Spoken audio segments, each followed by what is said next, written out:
नमस्कार, आप देख रहे हैं डीडी समाचार। मैं हूं आपके साथ निहारिका सिंह। आइए नजर डालते हैं आज की महत्वपूर्ण खबरों पर। छत्तीसगढ़ प्रदेश के शिक्षा मंत्री एवं रायपुर लोकसभा के भाजपा प्रत्याशी ब्रजमोहन अग्रवाल ने देश में हुए लोकसभा चुनाव के एग्जिट पोल पर प्रसन्नता जाहिर की है। उन्होंने प्रतिक्रिया देते हुए कहा कि एग्जिट पोल से यह साबित हो रहा है कि भारत की जनता नरेंद्र मोदी जी के समक्ष नेतृत्व पर अपनी मोहर लगाते हुए उन्हें तीसरी बार प्रधानमंत्री बनाए जाने का मार्ग प्रशस्त कर रही है। वहीं विदेशी ताकतों के हाथों की कठपुतली बनकर देश की अखंडता के साथ खिलवाड़ करने वाले, धर्म एवं समाजों में भेद कराने वाले, भ्रष्टाचार करके जेल जाने वालों की पार्टी कांग्रेस व उनके गठबंधन दलों को देश की सत्ता से दूर ही रख रही है। ब्रजमोहन ने कहा कि छत्तीसगढ़ की जनता भी लोकसभा चुनाव में 11 में से 11 सीटें भाजपा को सौंप रही है। जनता का यह निर्णय निश्चित तौर पर भाजपा के सुशासन, विकास और सुरक्षा के संकल्प को समर्थन देना ही है। ब्रजमोहन ने कहा कि भारतीय जनता पार्टी सत्ता के लिए राजनीति नहीं करती। भाजपा का ध्येय राष्ट्र, धर्म और समाज की सेवा करना है। मोदी जी के नेतृत्व वाली केंद्र की हमारी सरकार ने बगैर भेदभाव के देश की जनता की सेवा की। उनके विकास, उनकी सुरक्षा, उनके भविष्य की चिंता करते हुए विभिन्न योजनाओं का लाभ उन्हें प्रदान किया। फलस्वरूप आज देखिए, देश की जनता का आशीर्वाद पुनः भाजपा को मिल रहा है। एग्जिट पोल के नतीजे आने वाले हैं, भाजपा जीत का दावा करती है 400 पार। निश्चित रूप से भाजपा आज भी इस बात पर कायम है कि भारतीय जनता पार्टी 400 सीटें जीत कर आएगी और मोदी जी के नेतृत्व में तीसरी बार सरकार बनेगी और मोदी जी की जो गारंटी है उसको पूरा करेगी और देश के आम लोगों के जीवन में खुशहाली रहेगी। सर, इंडिया गठबंधन की आज बैठक हुई थी। बैठक के बाद मल्लिकार्जुन खड़गे जी ने कहा कि 295 से ज्यादा इंडिया गठबंधन में सीटें मिलेगी। अब वो अपनी बात कहेंगे, कहते रहे, पर 2 दिन का समय है। 4 तारीख को दूध का दूध, पानी का पानी हो जाएगा कि सरकार तो मोदी जी की बनना तय है और जनता ने तय किया हुआ है। भारतीय जनता पार्टी के प्रदेश अध्यक्ष किरण सिंह देव ने मतदान पश्चात एग्जिट पोल के सामने आए अनुमानों को भाजपा के लिए उत्साहजनक बताते हुए कहा कि ये अनुमान इस बात के प्रमाण है कि भाजपा ने भारत और विशेषकर छत्तीसगढ़ की जनता जनार्दन के निर्णय का धरातल पर रहकर सटीक आकलन किया है। श्री देव ने कहा कि भाजपा अपने लक्ष्य अब की बार 400 पार को हासिल करके प्रधानमंत्री नरेंद्र मोदी के नेतृत्व में लगातार तीसरी बार भाजपा राष्ट्रीय जनतांत्रिक गठबंधन एनडीए की एक सशक्त सरकार के साथ सत्ता में लौटेगी। भाजपा प्रदेश अध्यक्ष श्री देव ने कहा कि एग्जिट पोल के ये आंकड़े इस बात की तस्दीक भी कर रहे हैं कि प्रधानमंत्री श्री नरेंद्र मोदी ने नेतृत्व में केंद्र की सरकार ने सबका साथ, सबका विकास, सबका विश्वास और सबका प्रयास के अपने उद्घोष में निहित सेवा, सुशासन और गरीब कल्याण के संकल्प के साथ काम किया है और इसीलिए एंटी इनकम्बेंसी जैसे मिथक को प्रो इनकम्बेंसी में तब्दील होते देखना भारतीय जनता पार्टी ने सुखद संकेत है। भाजपा प्रदेश अध्यक्ष श्री देव ने छत्तीसगढ़ के सभी 11 संसदीय निर्वाचन क्षेत्रों में भाजपा को अभूतपूर्व जन समर्थन मिलने का विश्वास व्यक्त करते हुए कहा कि बस्तर, कांकेर, राजनांदगांव, महासमुंद, दुर्ग, रायपुर, बिलासपुर, कोरबा, रायगढ़, जांजगीर चांपा और सरगुजा लोकसभा की जनता जनार्दन ने पूरे छत्तीसगढ़ के विकास के लिए भाजपा के पक्ष में भारी संख्या में जो स्वस्फूर्त मतदान किया, उससे भाजपा का यह विश्वास फलीभूत होने जा रहा है कि प्रदेश की सभी 11 लोकसभा सीटों पर भाजपा का सुपड़ा साफ हो रहा है। भाजपा पदाधिकारियों, कार्यकर्ताओं के पुरुषार्थ के बल पर भाजपा का राजनीतिक पराक्रम छत्तीसगढ़ में 4 जून को दृष्टिगत होगा। भाजपा प्रदेश अध्यक्ष श्री देव ने आगे कहा, छत्तीसगढ़ के सभी संसदीय निर्वाचन क्षेत्र में संपन्न तीनों चरणों के मतदान के रुझान से स्पष्ट हो गया था कि प्रदेश में भाजपा कार्यकर्ताओं ने पूर्ण उत्साह और समर्पण के साथ भाजपा के पक्ष में अभूतपूर्व जन समर्थन जुटाया और भाजपा की ऐतिहासिक जीत की पटकथा लिखी है। यह स्पष्ट है कि देश और प्रदेश एक बार फिर प्रधानमंत्री श्री नरेंद्र मोदी के सशक्त व सक्षम नेतृत्व में दृढ़ राजनीतिक इच्छा शक्ति वाली सरकार के नेतृत्व में विकसित भारत, विकसित छत्तीसगढ़ के संकल्प के साथ कदम ताल करने का ख्वाहिशमंद है। देश में लोकसभा के 7वें चरण के चुनाव के मतदान के बाद चुनाव की ये प्रक्रिया संपन्न हो चुकी है और आज शाम से ही एग्जिट पोल जिस ओर इंगित कर रहा है और इस देश में जब 4 तारीख को लोकसभा चुनाव के परिणाम घोषित होंगे निश्चित रूप से, और फिर इस बार मोदी सरकार और अब की बार 400 पार। उसी तरीके से छत्तीसगढ़ में भी 11 की 11 लोकसभा सीट भारतीय जनता पार्टी जीतकर और आदरणीय प्रधानमंत्री मोदी जी को और राष्ट्रीय अध्यक्ष जी को भेंट स्वरूप प्रदान करेगी। छत्तीसगढ़ की जनता का मैं बहुत बहुत अभिनंदन करता हूं। सभी देश की जनता को मोदी जी के ऊपर विश्वास प्रकट करने के लिए बहुत बहुत धन्यवाद, बहुत बहुत बधाई। अजनाला के गांव लखोवाल में गत रात्रि अज्ञात लोगों की ओर से एक व्यक्ति का मर्डर कर दिया गया था, जिस पर आज डीआईजी बॉर्डर रेंज राकेश कौशल के नेतृत्व में पुलिस अधिकारियों की ओर से घटना स्थल पर जाकर जांच शुरू कर दी गई और इस दौरान गांव वालों की ओर से आज मतदान देने वाले मतदान न करने का निर्णय लिया गया था, जिस पर डीआईजी राकेश कौशल की ओर से यहां गांव वाले मतदान करने के लिए अपील की। वहीं पर उन्होंने गांव वालों को बताया कि पुलिस की ओर से अज्ञात आरोपियों के खिलाफ मामला दर्ज कर लिया गया है और उन्हें जल्द ही गिरफ्तार कर लिया जाएगा और उनके खिलाफ बनती कानून कार्रवाई की जाएगी। मंदभागी घटना हुई है गल, ਅਸੀਂ ਸਾਰੇ ਪੁਲ ਪ੍ਰੋਸੈਸ 'ਚ ਬਿਜ਼ੀ ਸੀਗੇ, ਮੁੰਡੇ ਦੀ ਜਾਨ ਗਈ ਹੈ। ਅਸੀਂ ਪਰਚਾ ਦਰਜ ਕਰ ਲਿਆ, ਤਫਤੀਸ਼ ਅਸੀਂ ਸ਼ੁਰੂ ਕਰਤੀ ਹੈ। ਰੈਸਟ ਅਸ਼ੋਰਡ ਕੇਸ ਟ੍ਰੇਸ ਹੋਏਗਾ, ਜਿਹੜੇ ਦੋਸ਼ੀ ਨੇ ਫੜੇ ਜਾਣਗੇ और जो उन्होंने योग सजा हैगी ਉਹ ਅਸੀਂ ਦਿਆਂਗੇ। ਕਤਲ ਦੇ ਪਿੱਛੇ ਕੀ ਕਾਰਨ ਸਾਹਮਣੇ ਆਇਆ ਕੋਈ ਵੈਰੀਫਾਈ ਕਰ ਰਹੇ ਅਸੀਂ ਤਫਤੀਸ਼ ਸ਼ੁਰੂ ਕੀਤੀ ਹੈ, ਹਜੇ ਤੁਹਾਨੂੰ ਕਰਕੇ ਜਦੋਂ ਅਸੀਂ ਬੰਦੇ ਫੜਾਂਗੇ ਸਾਰਾ ਕੁਝ ਸਾਡੇ ਕੋਲ। ਸਰ ਕੋਈ ਗੈਂਗ ਵੀ ਸਾਹਮਣੇ ਆਇਆ, ਕੋਈ ਇਸ ਤਰ੍ਹਾਂ ਦੀ ਕੋਈ ਸਕਰੀਨਸ਼ਾਟ ਵੀ ਵਾਇਰਲ ਹੋ ਰਹੇ ਨੇ ਇੰਸਟਾਗ੍ਰਾਮ ਗੱਲਾਂ ਨੇ, ਕਈ ਕੁਝ ਚੱਲ ਰਿਹਾ, ਲੇਕਿਨ ਰੈਸਟ ਅਸ਼ੋਰਡ ਹਜੇ ਅਸੀਂ ਕੋਈ ਕਮੈਂਟ ਨਹੀਂ ਕਰ ਸਕਦੇ ਜਦ ਤੱਕ ਅਸੀਂ ਤਫਤੀਸ਼ ਆਪਣੀ ਨਾ ਕਰ ਲਈ, ਅਸੀਂ ਬੰਦੇ ਨਾ ਫੜ ਲਈਏ, ਅਸੀਂ ਕਿਸੇ ਨਤੀਜੇ ਨਾ ਪਹੁੰਚੀਏ। ਤੁਸੀਂ ਪਿੰਡ ਵਿੱਚ ਪਹੁੰਚੇ ਹੋ, ਉਹਨਾਂ ਨੂੰ ਅਪੀਲ ਕੀਤੀ ਹੈ ਕਿ देखो जी, ਅਸੀਂ ਤਾਂ ਚਾਹੁੰਦੇ ਵੀ ਲੋਕਤੰਤਰ ਹੈ, ਅੱਜ ਲੋਕਤੰਤਰ ਦਾ ਪਰਵ ਹੈ, ਸਾਰੇ ਪਾਸੇ ਵੋਟਿੰਗ ਹੋ ਰਹੀ ਆ, ਇਹਨਾਂ ਦੇ ਅਸੀਂ ਦੋਸ਼ੀ ਵੀ ਸ਼ਾਮਲ ਆ। ਸਾਨੂੰ ਵੀ ਅਫਸੋਸ ਸੀ ਦਾ ਜੋ ਇਹਨਾਂ ਨੂੰ ਹੈਗਾ, ਬੀਇੰਗ ਅਫੀਸ਼ੀਅਲਸ ਗਵਰਨਮੈਂਟ ਅਫੀਸ਼ੀਅਲਸ ਅਸੀਂ ਤਾਂ ਇਹੀ ਰਿਕੁਐਸਟ ਕਰ ਸਕਦੇ ਹਾਂ।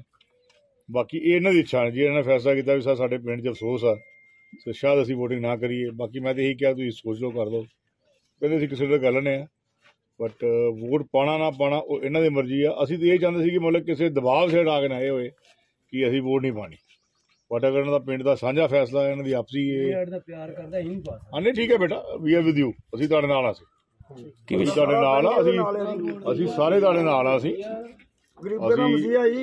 ਠੀਕ ਹੈ ਨਾ, ਅਸੀਂ ਸਾਰੇ ਤੁਹਾਡੇ ਨਾਲ ਆ, ਕੋਈ ਐਸੀ ਗੱਲ ਨਹੀਂ ਪਾਉਣਾ। ਇਹ ਪਿੰਡ ਦਾ ਆਪਣਾ ਫੈਸਲਾ, ਅਸੀਂ ਤੇ ਰਿਕੁਐਸਟ ਕਰ ਸਕਦੇ ਸੀਗੇ, ਅਪੀਲ ਕਰ ਸਕਦੇ ਸੀਗੇ, ਅਸੀਂ ਆਪਣਾ ਫਰਜ਼ ਨਿਭਾਇਆ ਹੈਗਾ, ਅਸੀਂ ਉਹਨੂੰ ਸਮਝਾਇਆ ਵੀ ਹੈਗਾ, ਬਾਕੀ it is up to them. ਕੀ ਵਿਸ਼ਵਾਸ ਦਵਾਇਆ ਜ਼ੋਰ ਨਾਲ ਐਸਐਫ ਸਾਹਿਬ ਮੇਰੇ ਨਾਲ ਖੜੇ ਆ, ਰਾਤ ਦੇ ਅਸੀਂ ਇਸ ਚੀਜ਼ 'ਤੇ ਲੱਗੇ ਹਾਂ, ਨਹੀਂ ਕਿ ਅਸੀਂ ਇਸ ਚੀਜ਼ ਤੋਂ ਪਿੱਛੇ ਹੋ ਗਏ ਹਾਂ। We are on to it, ਚਾਹੇ ਇਲੈਕਸ਼ਨ ਪ੍ਰੋਸੈਸ ਚੱਲਿਆ, ਸਾਡੀ ਟੀਮਾਂ ਆਪਣਾ ਕੰਮ ਕਰ ਰਹੀਆਂ ਨੇ। ਜਿੰਨੀ ਛੇਤੀ ਸਾਡਾ ਕੇਸ ਟ੍ਰੇਸ ਹੋਏਗਾ, ਦੋਸ਼ੀ ਫੜੇਆਂਗੇ। ਤੁਹਾਨੂੰ ਪਤਾ ਹੈ ਪ੍ਰੈਸ ਭਰਾ ਨੂੰ ਬੁਲਾ ਕੇ ਦੱਸਣਾ ਹੁੰਦਾ, so we'll call you and we'll tell you. Thank you. Raipur स्थित एक निजी चिकित्सालय में बाल मधुमेह के विषय पर दोस्त संस्था ने कार्यशाला का आयोजन किया। बता दें, कार्यशाला के प्रमुख प्रशिक्षक डॉक्टर सत्यजीत साहू ने बाल मधुमेह के कारणों बताते हुए उसके इलाज के संबंध में विस्तार से जानकारी दी। उन्होंने बताया कि बचपन से ही होने के कारण बाल मधुमेह के रोगियों के साथ ही उनके परिवार को भी इस बीमारी को समझने में खासी परेशानी होती है। धैर्य रखकर समझने से परिवारजन के बीमारी के साथ जीना सीख लेते हैं और तब यह बीमारी एक लाइफ स्टाइल का रूप ले लेती है। आहार प्रशिक्षक साजी सिंह ने खान पान के बारे में बताया। उन्होंने कैलोरी की मात्रा और कार्बोहाइड्रेट, प्रोटीन और फैट के संतुलन के बारे में कहा। उन्होंने फल की आवश्यकता भी बताई। इस मौके पर 21 वर्षीय पूजा सोनी को बाल मधुमेह का ब्रांड एम्बेसडर भी चुना गया। बाल मधुमेह के अभिभावकों को समाज सेविका लक्ष्मी सोनी ने अपने अनुभव को साझा करते हुए जागरूकता और समझदारी की जरूरत को रेखांकित किया। आपको बता दें, इस अवसर पर Sunil Sharma, PS Rajput, Lily Victor, Kamlesh Chandra, doctor Shivam Awasthi आदि नागरिक उपस्थित के द्वारा टाइप 1 डायबिटीज के लिए जागरूकता सेमिनार का यहाँ आयोजन किया गया था। 1% सर, ये कार्यक्रम किस वजह को हो रहा है? आज यहाँ डॉक्टर स्टेट के द्वारा टाइप 1 डायबिटीज का सेमिनार आयोजित किया गया था। टाइप 1 डायबिटीज ज्यादातर छोटे बच्चों को होता है जिनको इंसुलिन की जरूरत पड़ती है। ऐसे बच्चे और उनके परिवार सही इलाज, सही जानकारी सही प्रशिक्षण के अभाव में बहुत परेशान होते हैं। तो इसी कमी को दूर करने के लिए आज डॉक्टर्स ऑन स्ट्रीट के द्वारा ये कार्यक्रम किया गया था टाइप 1 डायबिटीज के लिए। इसमें आहार विशेषज्ञ साक्षी मैडम ने और योग प्रशिक्षक मालती दीदी ने अपने प्रशिक्षण के माध्यम से और एज ए क्लिनिकल साइड मैंने मरीजों को और उनके परिवारों को जानकारी दी। और इस कार्यक्रम में टाइप 1 डायबिटीज के पेरेंट्स को अवेयरनेस करने के लिए एक टाइप 1 डायबिटीज की पेरेंट्स हरसेल्फ लक्ष्मी जी आई हुई हैं, उन्होंने भी अपनी बातें सबके सामने।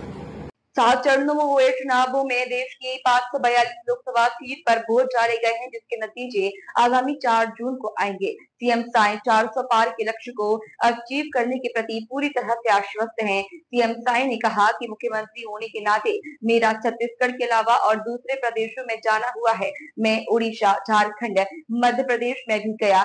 सभी जगह भाजपा के पक्ष में बहुत अच्छा वातावरण है। सभी लोग तीसरी बार नरेंद्र मोदी जी को प्रधानमंत्री के रूप में देखना चाहते हैं। मेरा पूरा विश्वास है कि छत्तीसगढ़ में हम लोग सभी 11 सीट भारतीय जनता पार्टी को जिताकर दे रहे हैं। मुख्यमंत्री के नाते हमारा छत्तीसगढ़ के अलावा और भी कई प्रदेशों में जाना हुआ। हम उड़ीसा गए, झारखंड गए, मध्य प्रदेश गए, तेलंगाना भी गए और सब जगह भारतीय जनता पार्टी के पक्ष में बहुत अच्छा वातावरण है। सभी लोग तीसरी बार आदरणीय श्री नरेंद्र मोदी जी को प्रधानमंत्री के रूप में देखना चाहते हैं और मेरा पूरा विश्वास है कि छत्तीसगढ़ में तो हम लोग सभी सीट 11 की 11 सीट भारतीय जनता पार्टी को जीत के दे रहे हैं। और जो हमारी पार्टी का नारा है, एनडीए का नारा है, अब की बार 400 पार, हमको लगता है निश्चित रूप से इसको अचीव करेंगे। नया रायपुर स्थित भारतीय प्रबंधन संस्थान में आयोजित 2 दिवसीय चिंतन शिविर के दूसरे दिन और अंतिम दिन भी छत्तीसगढ़ सरकार के मंत्रिमंडल के सदस्यों और देश के जाने माने प्रबंध विशेषज्ञों ने परिचर्चा की। मुख्यमंत्री विष्णुदेव साय भी इस चिंतन शिविर में उपस्थित रहे। कार्यक्रम पर प्रतिक्रिया देते हुए सीएम साय ने कहा कि लगातार विभिन्न विषयों पर सत्र चल रहा है। देश भर से विद्वानजनों का यहाँ पर आना हुआ एवं सभी ने अपने विचार रखे। छत्तीसगढ़ में खनिज और वन संपदा का भंडार है। यहाँ की मिट्टी उर्वरा शक्ति से भरपूर है।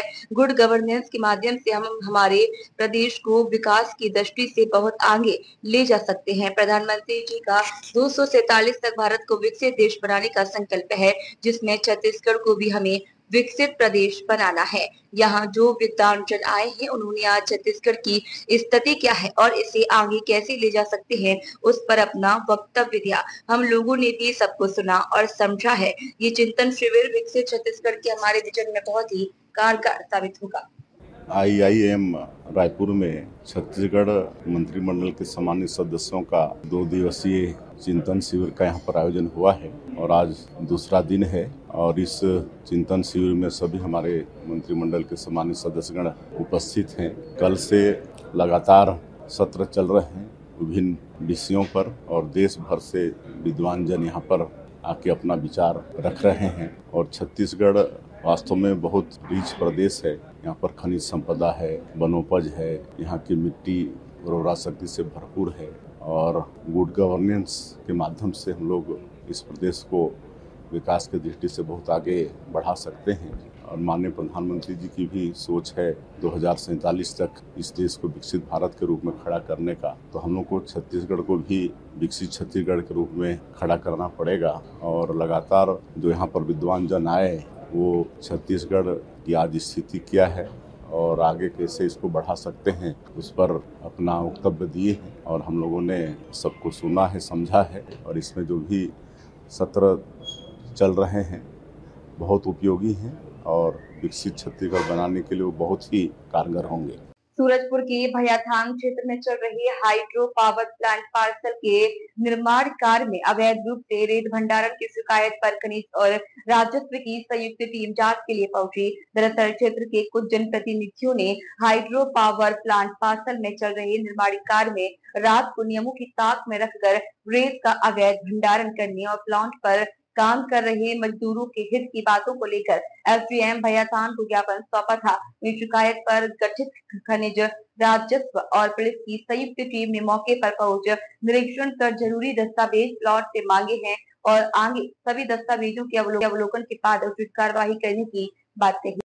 भैयाथान के जनप्रतिनिधियों द्वारा यह सूचना दिया गया कि भैयाथान में निर्माणाधीन हाइड्रो पावर प्लांट है, उसमें अवैध रूप से रेत का भंडारण किया जा रहा है तथा अन्य वाहनों के द्वारा अन्यत्र भी रेत का परिवहन किया जा रहा है। इसके संबंध में खनिज विभाग, राजस्व और पुलिस की संयुक्त टीम गठित की गई थी और उनके द्वारा पावर प्लांट में और नदियों में जाकर जांच की गई है।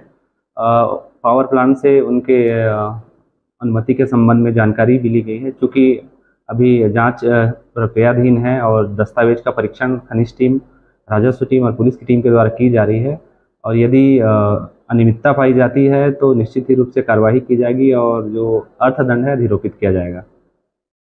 दो प्रमुख बिंदु है वहाँ पे। एक तो सबसे पहले यहाँ पर पोकलेन और जेसीबी का उपयोग करके बालू का भंडारण एवं खनन किया जा रहा है, जो कि नियमों के खिलाफ है और रात के समय में उसमें भी जेसीबी का लगना, यहाँ के लोकल मजदूरों का उपयोग न किया जाना, ये काफ़ी चिंताजनक बात है। इसके बाद अभी भी जो प्लांट में मजदूर काम कर रहे हैं उनके लिए भी कोई गाइडलाइन जारी नहीं की गई है। उनको कितना पारिश्रमिक दिया जाता है ये भी गाइडलाइन में क्लियर होना चाहिए, बोर्ड होना चाहिए।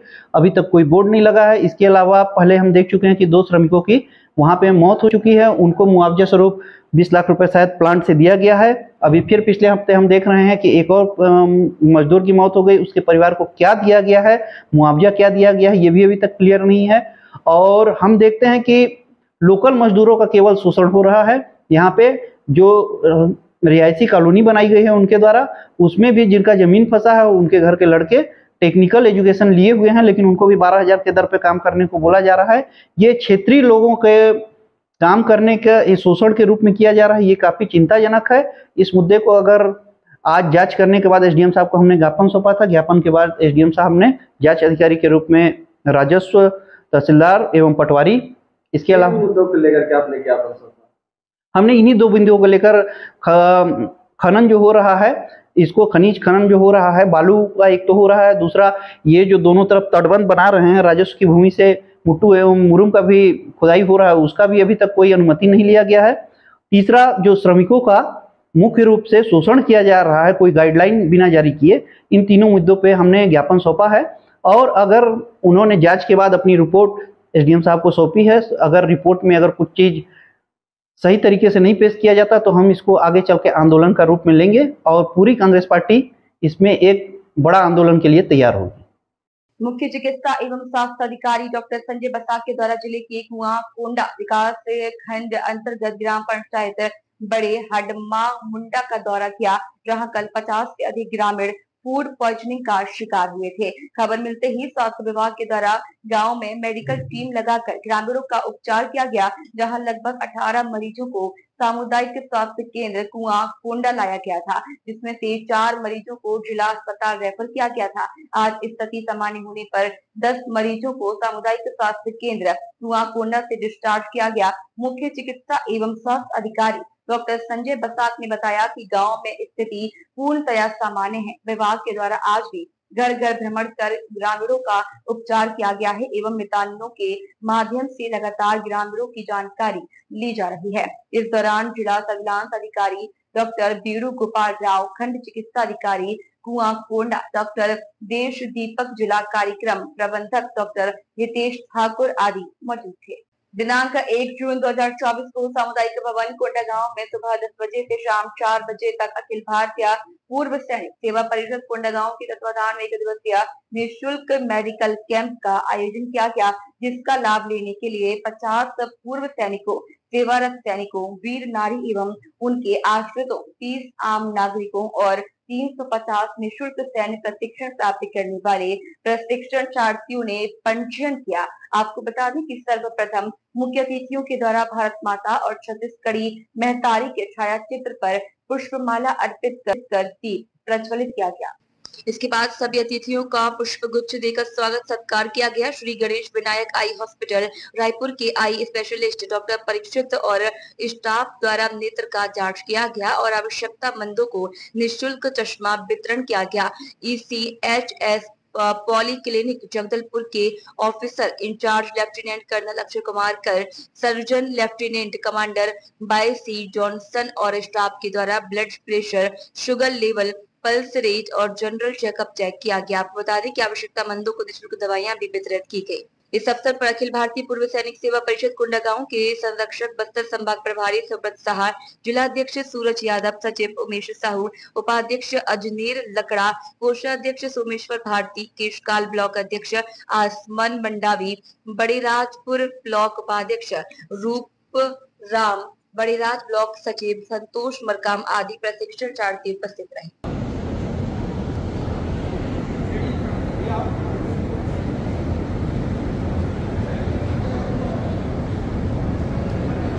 चित्तौड़गढ़ जिले के भदेसर उपखंड क्षेत्र के शहीद लॉयंस नायक राजेंद्र सिंह चौहान के 24वें शहादत दिवस पर उनके पैतृक गांव सहित राजेंद्र सिंह नगर में स्थित शहीद स्मारक पर रविवार को श्रद्धांजलि कार्यक्रम आयोजित किया गया।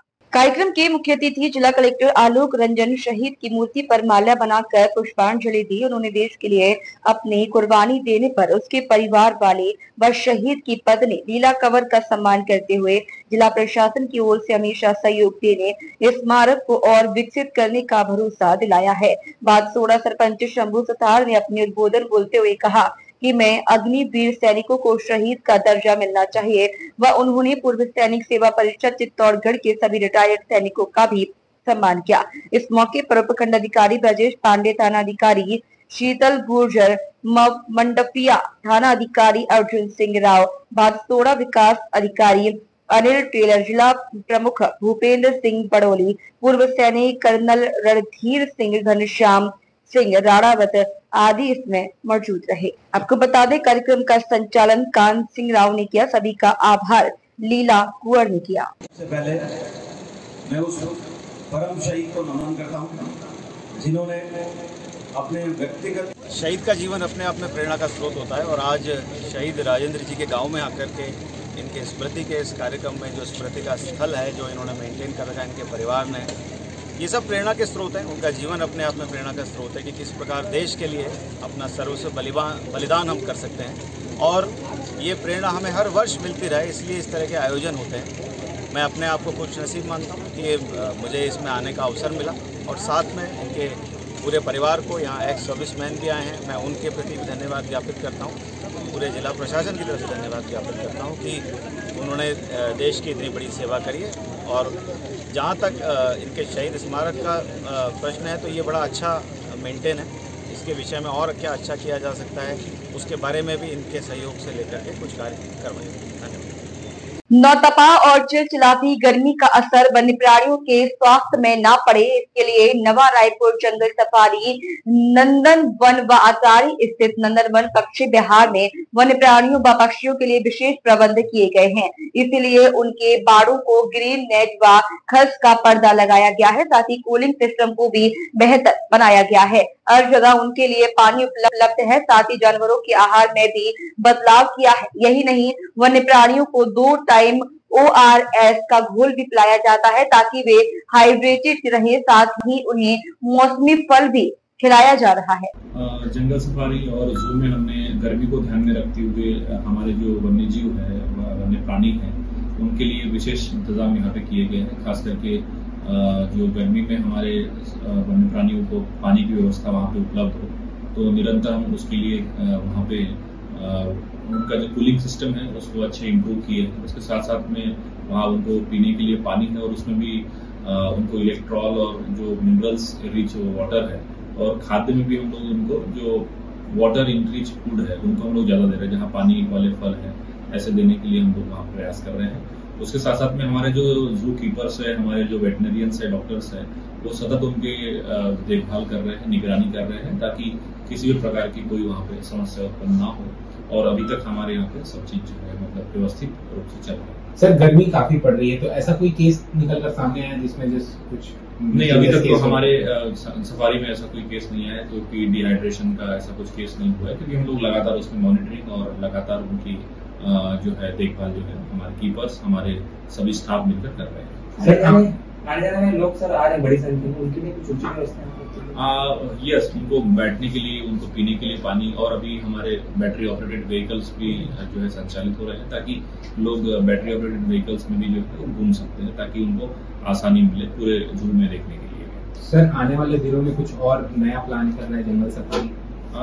बिल्कुल, अभी नए हमारे जो कलेक्शन प्लान है जू में, उसके लिए भी हम लोग प्लान करें। जू हमारा जो कंजर्वेशन एजुकेशन है, खास करके जो स्कूली बच्चों को हम लोग यहाँ हमारे जंगल सफारी के साथ जोड़ना चाह रहे हैं, तो उसके लिए हम लोग अभी योजना जो है बना रहे हैं। फिलहाल आज की खबरों में इतना ही। आप बने रहिए टीवी समाचार के साथ।